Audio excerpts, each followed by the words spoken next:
Hello guys, welcome back to my channel gratitude and law of attraction. दोस्तों, मैं इस channel पे बात करती हूँ पॉजिटिविटी की, आर्ट ऑफ लिविंग की, ग्रेटिट्यूड की। ग्रेटिट्यूड यानी हर चीज को थैंकफुल महसूस करना। ठीक है। कल का जो मेरा वीडियो था, आप वापस जाकर देखिए कि धन की प्रचुरता कैसे बढ़ाए। ठीक है ना। तो अब आपका धन कैसे बढ़ेगा। तो मैंने आपको एक बताया था कि आप आपकी नियामतें गिने। तो मुझे बहुत से लोगों ने पूछा कि नियामतें यानी क्या होता। तो ये उर्दू वर्ड है। हिंदी में इसको बोलेंगे नियामतें यानी वरदान। ठीक है। अभी देखो कितना इजी हो गया आपको वरदान। अब आपको बचपन से लेके अभी तक जो जो मिला है उसकी लिस्ट बनानी है। अब आपको नियामत अगर नहीं समझ में आ रहा है तो आप वरदान सोचिए। ठीक है। अब देखिए, जैसे मैंने आपको बोला था कि आप बनाइए लिस्ट। तो ऐसा नहीं है कि मैं सिर्फ आपको बोलते जा रही हूँ, मैंने भी अपनी लिस्ट तैयार की है। ठीक है ना। ये देखिए, अभी ये मैं आपको थोड़ा सा पढ़ के बताऊंगी कि मैं किस चीज के लिए थैंकफुल हूँ। देखो दोस्तों, कहते हैं ना कि जब बच्चा पैदा होने वाला है तब भगवान उसकी व्यवस्था पहले ही कर देते हैं। ठीक है। तो अभी देखो, आप अपनी शुरुआत से देखो कि आप जब पैदा हुए थे। ठीक है ना। मैंने तो ऐसे ही लिखा है कि जब मैं पैदा हुई थी तो मुझे क्या क्या मिला था और क्या क्या नहीं मिला था। तो आपको भी अपने वरदान ऐसे ही गिनना है। और जब आप लिखोगे ना, मुझे भी ऐसे थोड़ा लग रहा था कि मैं बताने के लिए बोल रही हूँ, लेकिन जब मैंने ये लिखना स्टार्ट किया तो मुझे इतनी स्ट्रांग फीलिंग, इतनी अजीब सी खुशी महसूस हुई कि आपको क्या ही बताऊँ। अभी देखो, सुनते सुनते आपको भी ऐसे खुशी महसूस होगी। देखो, कहते हैं कि जब बच्चा पैदा होने वाला होता है तो अपनी किस्मत साथ में लाता है या व्यवस्था भगवान उसकी पहले ही कर देते हैं।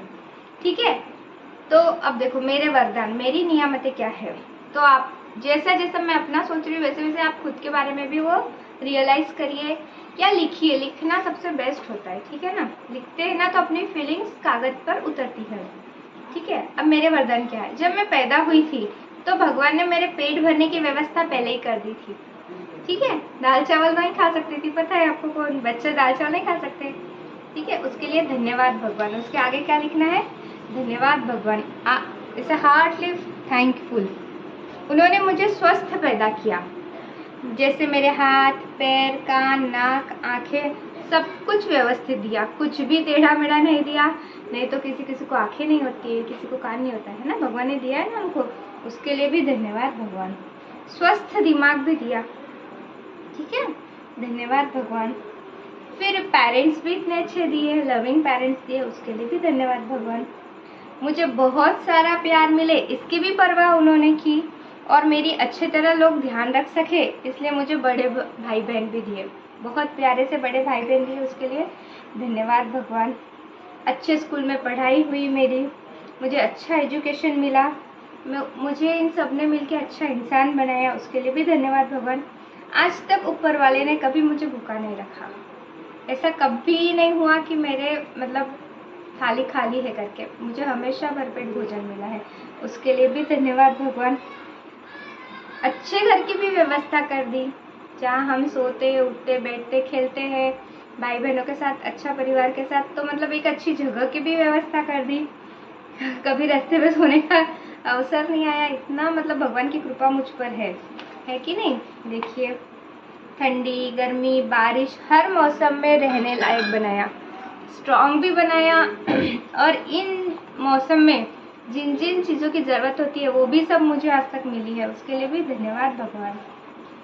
हर चीज़ में ज़्यादा ही दिया है, हर चीज़ ज़्यादा में है, अबंडेंस में है, कोई भी चीज़ की कमी नहीं है। आज जब मैं ये सब लिख रही थी तो मुझे हर चीज़ ऐसे फील होते गई कि बाप रे, मेरे पास कितना कुछ है और इन सबको मैंने इग्नोर किया अपनी लाइफ में। और जब हम ये लिखते हैं ना तो एक मतलब आपके रोंगटे खड़े हो जाएंगे जब आप लिखोगे। तो लिस्ट मैंने छोटी सी ही लिखी है, बहुत छोटी। गरीबी तो हमारे दिमाग में ही थी कि हमारे पास नहीं है, नहीं है, नहीं है। लेकिन जब हम ये लिखने गए ना तो हमारे पास इतनी सारी चीज़ें हैं। भगवान ने तो हमेशा बादशाहों की तरह ही रखा है। किसकी तरह रखा है, बादशाहों की तरह रखा है। ठीक है। ये तो रही मेरी लिस्ट। और आप भी अपनी प्लीज़ प्लीज़ प्लीज़ मैं आपसे रिक्वेस्ट करती हूँ कि मुझे कमेंट बॉक्स में बताइए कि आपके वरदान क्या है, आप मेरे ट्रिक को फॉलो कर रहे हैं कि नहीं कर रहे हैं। कि कैसे ना आपके कमेंट्स देख के दूसरे लोगों को भी मतलब ऐसा लगेगा कि हाँ, ये सचमुच काम की बात है, ये नहीं, ऐसा नहीं है कि ये कुछ भी फालतू है। पता है, जो बहुत अच्छे इसमें रिलेट करते होंगे कि हाँ ये तो कुछ मतलब काम का है या नहीं है, लेकिन मेरी बहुत सी महिला दोस्त ऐसी है जो बहुत तकलीफ में है। मैं उनको इस तकलीफ से निकालना चाहती हूँ। बहुत दर्द में है वो, ठीक है ना, तो उनको दर्द में निकलने के लिए कुछ रास्ता बताना, तो ये सबसे बेस्ट मुझे लग रहा है कि मेरे YouTube के माध्यम से। तो आप उनका भी हौसला बढ़ाने के लिए अगर आप कमेंट्स करेंगे, वो पढ़ेंगे आपके कमेंट्स, तो उनको लगेगा कि ये बात सच्ची है और उन्हें भी अपने दर्द से उबरने के लिए हेल्प मिलेगी। थैंक यू, आपने यहाँ तक मेरा वीडियो देखा। मेरे वीडियो को प्लीज़ लाइक, शेयर और सब्सक्राइब कीजिए। ज़्यादा से ज़्यादा पॉजिटिविटी के लिए मुझसे जुड़े रहिए। Thank you, bye bye.